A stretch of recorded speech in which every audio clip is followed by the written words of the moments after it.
Welcome to CivilizationX. Human aging unfolds over decades.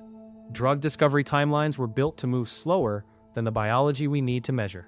At 6:32 on a Thursday morning, a man stops halfway up the stairs with a laundry basket. Nothing hurts. His legs just feel heavy.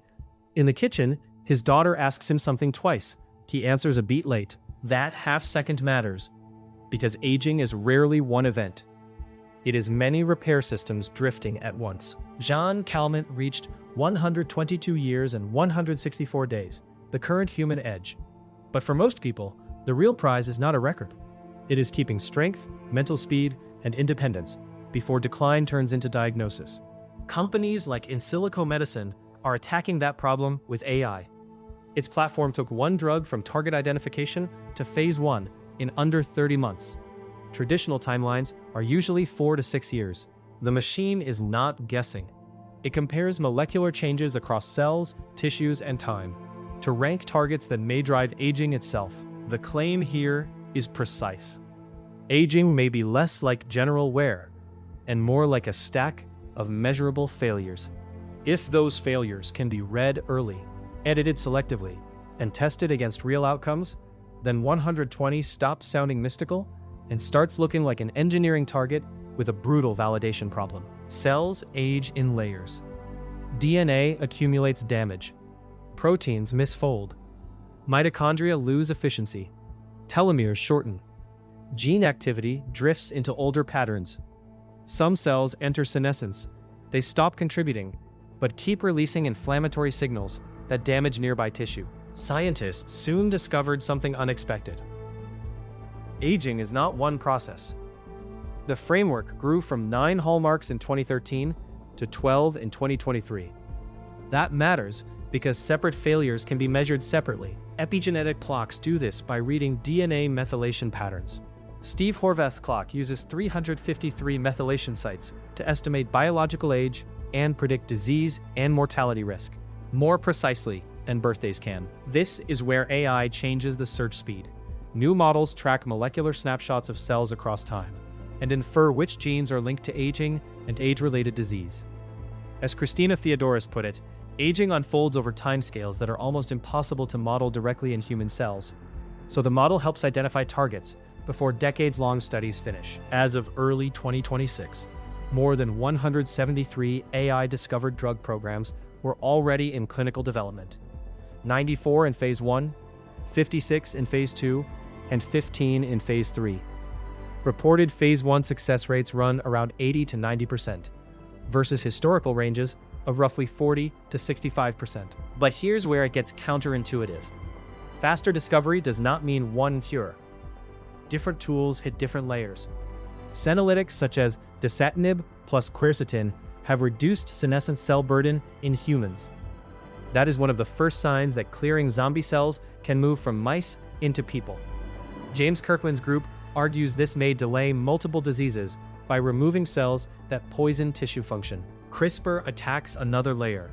In aged stem cells, researchers are testing whether reactivating telomerase can lengthen telomeres and restore replication capacity. More than 250 CRISPR-based clinical trials are now underway worldwide.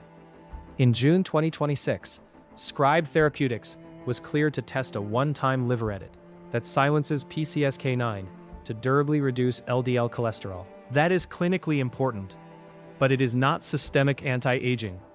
It proves durable editing of one risk pathway, not whole-body rejuvenation. Partial cellular reprogramming goes further. In animal models, it has improved lifespan, health span, epigenetic age, and tissue regeneration by resetting some age-linked gene programs without fully erasing cell identity. NAD+ sits in a different bucket again. Levels can fall roughly twofold with age. Animal studies repeatedly show that boosting NAD+ can extend health span and sometimes lifespan.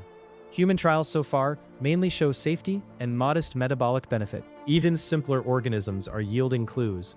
University of Virginia researchers extended healthy lifespan by 50% in yeast and roundworms by targeting a gene that helped remove toxic fat byproducts.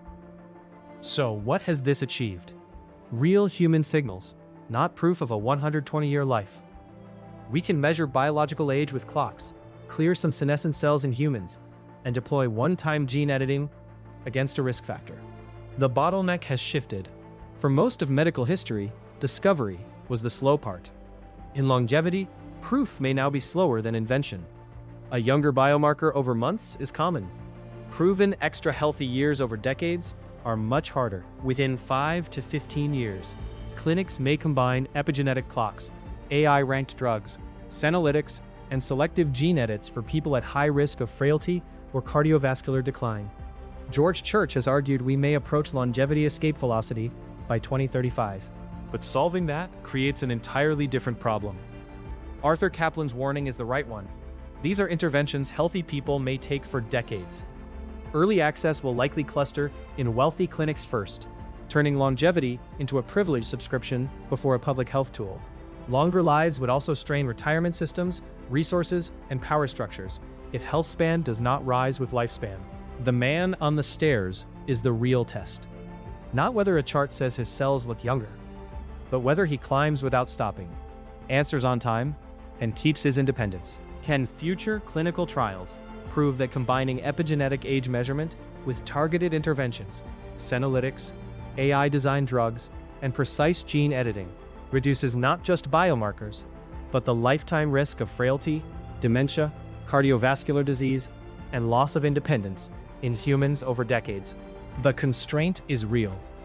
The data exists. Whether the systems built around it can act on it at scale, that is the next engineering problem. Stay with CivilizationX.